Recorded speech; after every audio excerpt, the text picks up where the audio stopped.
Hi everyone, I'm Emma Rouse. I'm the Chief Executive of Cornwall Voluntary Sector Forum. So the things that we've been looking at over the last couple of months, in between a few of us having some time off over the summer, and I hope you have too. So we've got a couple of new colleagues in our team. Kirsty Edwards has joined us, and she's going to be focusing on the huge and growing issue of supporting our sector to contribute to the climate and environment crisis and what we can all do as a VCSE to reduce our carbon footprint with the new Climate and Environment Alliance. So that's really exciting. Tim Burns has also joined us to set up a new thematic alliance for supporting refugees, people seeking asylum and migrants, and those voluntary and community organisations who are working to support those communities. So anyone who wants to get involved with either of these thematic areas, just get in touch with VSF via our website. The other thing that we're really excited about over the last couple of months is that we've just launched our new website, which we hope is making information about our sector easier to find. You can see more information there on the services and partnerships that we support at VSF, what we can offer you as the sector colleagues, and how you can get involved in any of that work. But there's also all of our usual information, including our funding opportunities and the free jobs advertising for the sector. So massive thanks to Ellen and Laura in our comms team for making this happen. We're really keen to hear your feedback on whether there's anything else that you'd like to see on there, so do get in touch if you've got any feedback for us. And then alongside our regular Alliance forums, which are getting back up and running after a little summer break, our big news over the next month is that we're supporting Challenge Poverty Week, culminating in an event on the 13th of October in Newquay, and that's focused this year on the issue of the real living wage. The event is collaboratively organised by Cornwall Independent Poverty Forum, Truro and Newquay Food Bank and End Hunger Cornwall, alongside Cornwall Council and Cornwall VSF. The event's got some really great speakers about the benefits of the real living wage, and VSF and loads of others in our sector have become real living wage employers, which is really exciting. And we want to encourage as many VCSE organisations as possible to join us on that journey and to register to become real living wage employers. We'll be providing support over the coming year to help you make a plan towards doing this. So again, get in touch if you'd like to hear more about that. We'd really like your help to make Cornwall become the first real living wage place as a county. So that's exciting. So if you want to sign up to the event, you can visit our events page on the VSF website.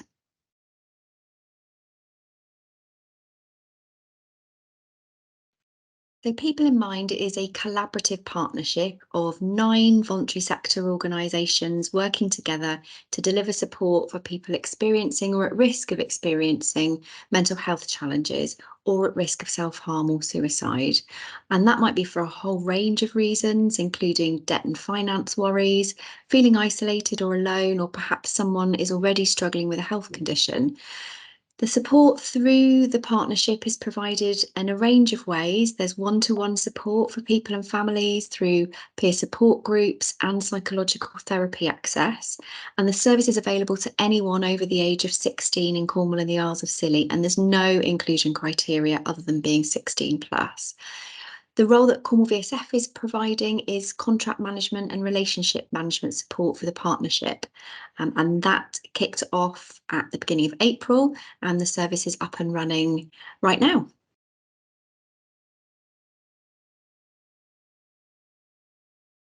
So the service is commissioned by the Integrated Care Board, which is the board that manages NHS services in Cornwall, and Cornwall Council's Public Health Department. So it's an integrated service that's been commissioned, and it was designed by voluntary and community sector organisations through the Mental Health Alliance.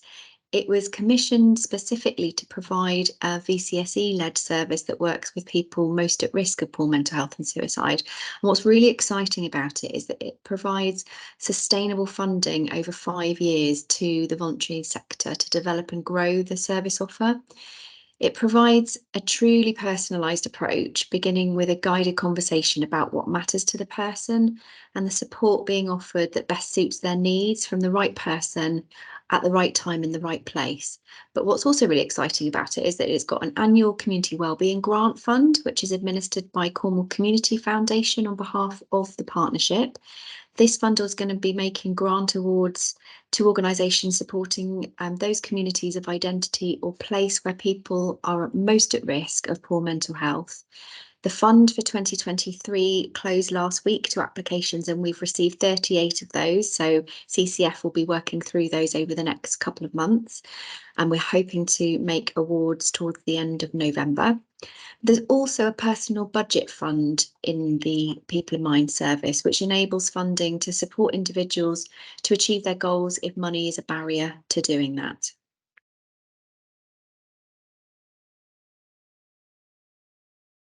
So human learning systems is an approach to development and learning that believes by focusing on the relationship between people, we can create better ways of working. So by learning together as people with lived experience of the People in Mind service, the practitioners who are working with and supporting them, organisational leaders across the partnership and our commissioners, we can create a safe space for innovation and improvement, which means that we regularly get together to talk about what are the things that are working really well, what are the challenges that we're experiencing, either within the partnership or from feedback that we're hearing from the people using the services or from our wider partners in the public or voluntary sector.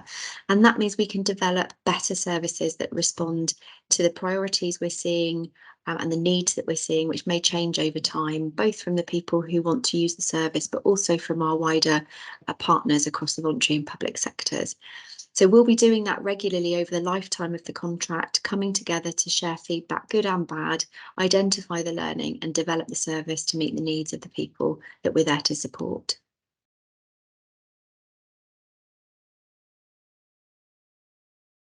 So I think it's a really challenging time at the moment. We are in the midst of a cost of living crisis, and that makes things really difficult for many people. So I think it is going to be a challenge to help reduce the suicide rates in Cornwall. Now, People in Mind aren't doing that by themselves, so we're part of a much wider response from across our voluntary sector and public sector partners to support people who are at most risk of suicide. But with so many people struggling with not being able to pay their bills, choosing between heating and eating, this really affects people's mental health. I mean, the support provided by People in Mind can really help with practical things around debt and finance support, social connection, specific support for those at risk of or experiencing self-harm. But even though it's really difficult and it is going to be a challenge to look at lowering suicide rates, we really still need to commit to our collective Cornwall aim of getting towards zero suicides, because no one should feel that they're suffering alone. And the People in Mind service and organisations funded by the Community Wellbeing Fund will be proactively reaching into communities to support people at this time.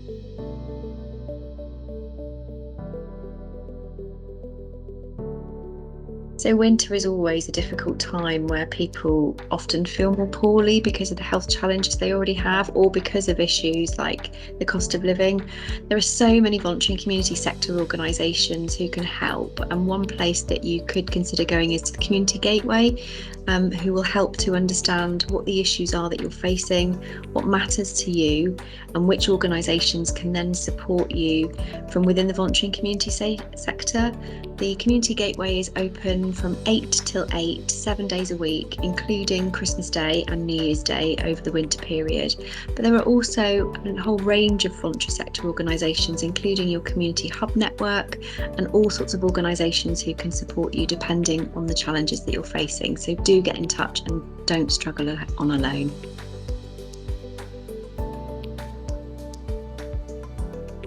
So for World Mental Health Day, I think that the most important thing we can all do is to talk more about how we're feeling. Mental health is a natural part of the human condition, and we all have times in our lives where we feel more or less resilient. So we need to continue to develop the public conversation about mental health. And it's not immediately visible. You can see a walking stick or a plaster cast, but you can't always tell how people are feeling. I think we're a bit like icebergs. I saw this lovely graphic the other day talking about, what we see on the surface in terms of what people might be saying often doesn't show you what's really going on underneath for them. And I was just wondering how many times a day we each ask each other, how are you? But without really necessarily wanting to really know what the answer to that is. So on World Mental Health Day, I hope we can really take the time before we ask somebody, how are you? Think about whether we really want to know the answer, and if we're prepared to really listen to what is said and what may be left unsaid, and hold space for people to feel that they can really be honest about how they feel.